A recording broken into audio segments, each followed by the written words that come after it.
the time. You're very good singer. May I invite you to our private function?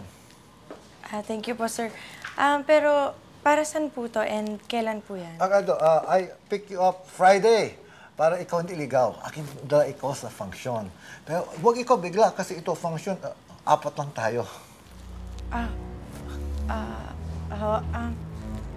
I just remembered I have a prior appointment pala by that time. Hindi pala ako pwede, sir. Sorry po. Hindi pwede. Paano kung pwede ka bukas tayo labas? At labas tayo. Ay, sorry, sir. I have to get ready for my next set. Excuse me, sir.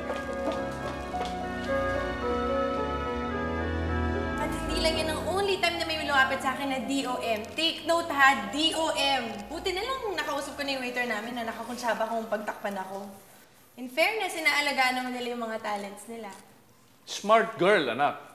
Buti hindi ka pumapayag. At kahit sabihin nila ha, na bayaran ka na malaki, huwag kang pumayag, anak, ha? Eh, di po talaga ako papayag. Wise tong bunso mo. Ako na lang.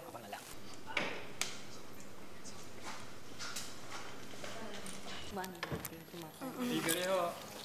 Pakipirma na lang ho. Regalo? Salamat ho. Thank you, ha. Oh, may package tayo.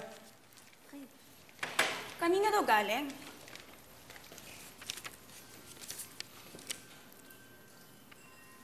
Para sa akin?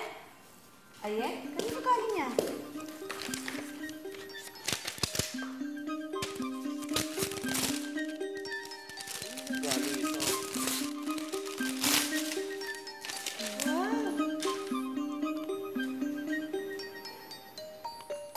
Pero kanino galing? At saka, paano nalaman ko saan ako nakatira? Ako wala, may stalker ka. From a fun.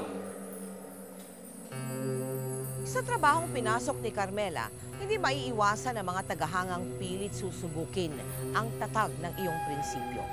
Samantala sa gitna na nag-uumpisang karir ni Carmela, lumipad naman papuntang Amerika ang nobyong si Dion.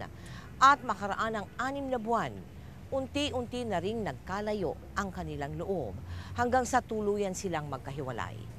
Labis na dinamdam ni Carmela ang pangyayaring ito.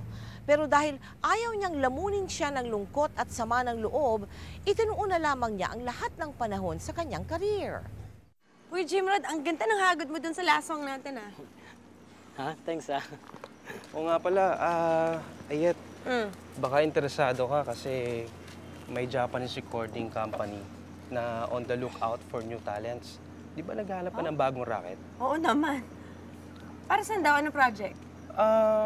Kakanta raw ng theme song ng mga Korean novela na ipapalabas sa GMA. Eh di, if ever, ako na yung kakanta ng mga narinig sa mga soap opera. Samantalang ako yung fan ng soap. Sinabi mo. So text ko na lang sa exact address ng XIX Music. Pwede na mag-walk-in bukas. Dala ka na lang ng -1.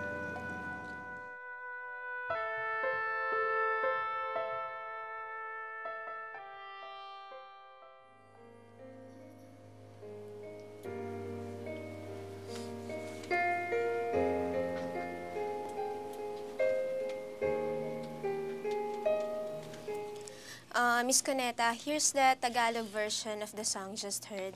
At eto naman ang CD of the song, pero in Japanese pa yan. Gusto naming pag-aralan mo ang Tagalog version and tomorrow, bumalik ka to perform the song in Tagalog. Bukas na ho? Oo, and pag nagustuhan ng boss ko ang interpretation mo, contract signing ka na agad. Kinabukasan ay agad siyang nagbalik at kinanta ang Tagalog version ng theme song ng Korean novelang Endless Love 1, Autumn in My Heart. Ate, minsan naman manood kayo ng gig ko ni Kuya. Doon na lang kayo mag-date. Oo, naka-schedule na namin yan. Tignan natin next week. Promise? Oo, ikaw pa. Yay! Imaginein mo, yung mga pinapanood kong soap opera ngayon kapatid ko ng soundtrack artist.